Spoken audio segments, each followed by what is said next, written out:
Hey everyone, I'm Hector Mirai, and this is Faith and Fandom 180 on LTN Radio. You ever notice how gangster our culture has become in terms of spoilers?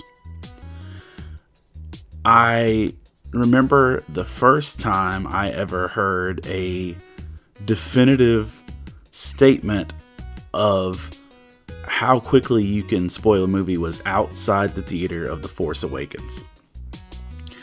People were in line for like maybe the second showing of the movie, and literally somebody walks out into the parking lot and yells really loudly, "They killed Han Solo!" and like just screamed it.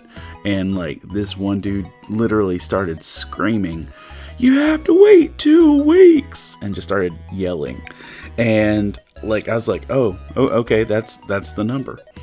And then now that we've entered into this digital era of streaming where we're saying how quickly can you talk about what you just saw on TV? And according to like Disney Plus and HBO Max and oftentimes BBC, like you've got 3 days tops before it's spoiled and all bets are off.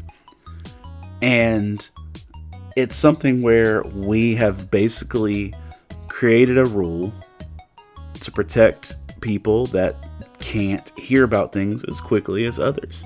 In Acts chapter 4, we basically see a spoiler ban on the gospel in terms to Peter and John. They had performed a miracle, God's name was getting glorified, and people were freaking out about the fact of how quickly this message was spreading.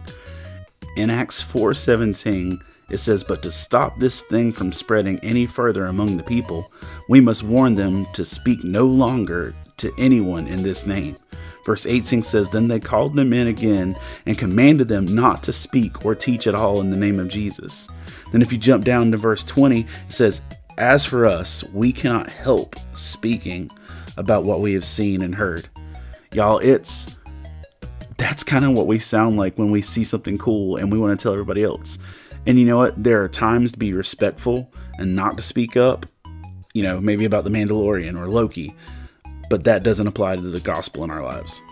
Remember to catch Faith and Fandom 180 every Wednesday morning on the Back Row Morning Show only on LTN Radio. And if you'd like to learn more about Faith and Fandom, head over to faithandfandom.org where you can learn about our Comic-Con ministry, podcast, memes, apparel, and book series. You can even read new chapters before they make it to the next book. I'm Hector Mirai, and thank you for spending the last 180 seconds with me.